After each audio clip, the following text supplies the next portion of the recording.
Okay, so in this video, I'm going to show you a way to make a quick release prong collar safer. So all you do for the 2.2 millimeter is you add an S hook. And what this does is it causes this knot to go through. Now, this is a heavy duty S hook. So you could do all the yanking on this, it's not going to come undone.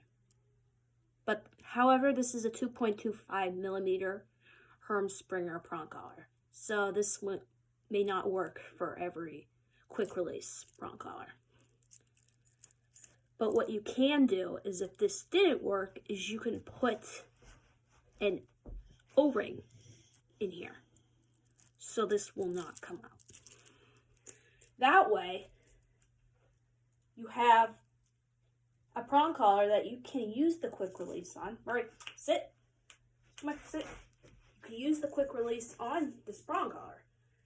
And all you'd have to do is you take the collar and you put the collar over your dog's head with the chain on top.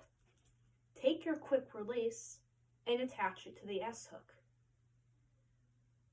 Then you get your leash and attach your leash to your prong collar.